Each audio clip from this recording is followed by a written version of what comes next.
윤현철의 성경세계 윤현철입니다. 예수의 조상 이야기입니다. 간통 사건이 여차여차해서 일파만파로 커지다가 살인까지 하게 되는 이야기입니다.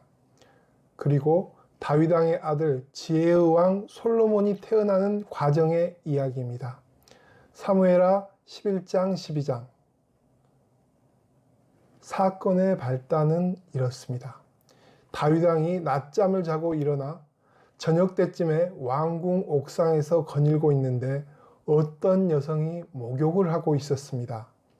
높이 위치한 왕궁 옥상보다 낮은 위치의 일반 가정집에서 어떤 여성이 목욕을 하고 있었습니다. 아마도 처음에는 다윗 왕이 그냥 주변 경치를 둘러보다가 이상한 장면을 보고 음란한 남성의 성적 호기심이 발동해서 봤을 텐데 그 목욕하던 여성이 너무나도 아름다워 보인 겁니다. 일반적인 남성이라면 눈으로 죄를 짓는 수준에서 끝났을 텐데 불행하게도 다윗은 고대 국가의 왕이었습니다. 다윗은 몰래 부하들을 시켜서 자기 침실로 목욕하는 아름다운 여성을 불러들여서 성관계를 맺습니다. 목욕했던 아름다운 여성은 우리아 장군의 아내 밧세바였습니다. 그런데 말입니다. 불행하게도 이 한 번의 간통으로 아기가 덜컥 생겨버립니다. 다윗 왕은 덜컥 겁이 났습니다. 나중에 우리아 장군이 전쟁터에 돌아와서 자신의 아내가 임신한 것을 알게 되고 아이를 임신하게 만든 사람이 다윗이라는 게 알려지면 우세도 이런 우세가 있을 수 없었습니다. 다윗은 이 상황을 모면하기 위해 최전방에서 싸우고 있는 우리아를 예루살렘으로 불러서 아내 밧세바와 잠을 자게 하는 계교를 꾸밉니다.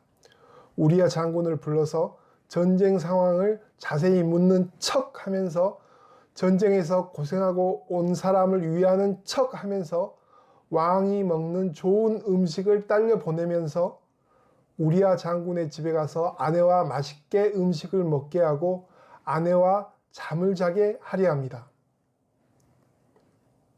그런데 말입니다. 우리아 장군이 자기 집에 안 가요. 무슨 국가와 민족을 위해 몸과 마음을 바쳐 충성을 다하려는지 아내가 기다리고 있는 자기 집으로 안 가요. 전쟁터에서 몸과 마음이 지쳤을 텐데 집에 안 갑니다. 저는 군생활 내내 휴가와 제대만 기다리고 살았는데 고지식한 우리아는 전쟁터로 아주 빨리 달려갈 수 있도록 전쟁터로 출발하라는 왕의 명령이 떨어지면 바로 듣고 전쟁터로 출발할 수 있는 왕궁 문 앞에서 부하들과 같이 잠을 잡니다.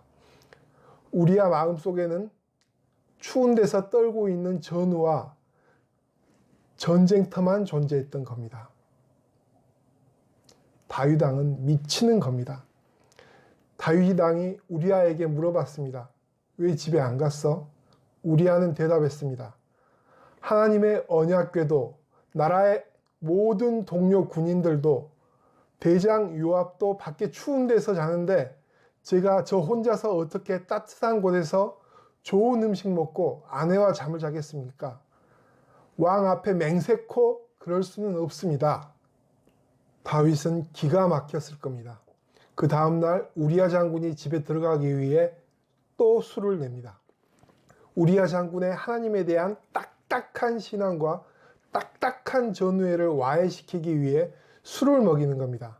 다윗은 화기애애한 분위기에서 한 잔, 두 잔, 석 잔, 넉 잔 연거푸 술을 먹였습니다. 전쟁터에 곧바로 출정하고 싶은 우리아 입장에서 술이 꺼려졌겠지만 지엄한 왕이 주는 술잔이어서 어쩔 수 없이 받아 마셨습니다. 다윗 입장에서는 술과 화기애애하면서도 흐리 멍텅한 분위기로 딱딱한 신앙심과 전우회를 누그러뜨렸으니까 집에 들어가서 자겠지 하고 생각했는데 우리아는 전혀 그렇지 않았습니다.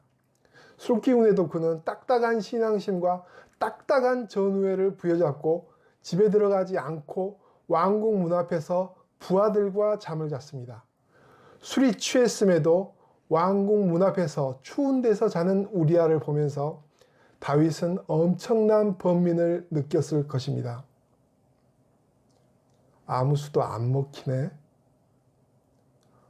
어떻게 하면 밧세바의 임신을 가릴 수 있지? 이대로 우세를 당해야만 하나? 불면의 긴 밤을 보내며 다윗은 무서운 결심을 했습니다. 전쟁터에서 적군의 칼로 오랫동안 아군이었던 우리아를 죽이기로 결심했습니다. 아침이 돼서 다윗이 편지를 써서 우리아의 손에 들려 전쟁터의 총대장 요압에게 보냅니다. 편지의 내용은 우리아를 전쟁 최전방에 두고 돌격시키고 다른 군인들은 돌격하는 척하다 뒤로 물러가서 우리아가 혼자 적에게 맞아 죽게 하라는 내용이었습니다. 이 편지를 받아든 요압은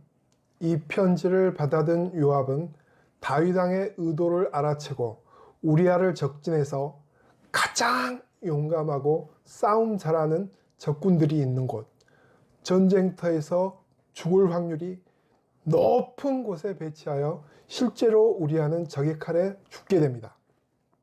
다윗은 우리아가 죽었다는 소식을 요압의 전령을 통해 듣고 겉으로 전령에게 더욱 힘써 전투에서 승리하라 하며 전령을 통해 군대의 힘을 돋우었지만 속으로는 그 소식에 안도의 한숨을 내쉬게 됩니다. 살았다. 우리아의 장례식이 끝나고 다윗은 밧세바를 왕궁으로 들여서 아내로 맞이합니다. 그리고 간통의 결과로 잉태된 다윗과 밧세바의 아이도 태어납니다. 그런데 하나님께서는 이를 모두 지켜보고 계셨습니다. 다음 시간에는 이 간통에 이은 살인사건을 하나님이 어떻게 하시는지 다음 시간에 나옵니다. 감사합니다.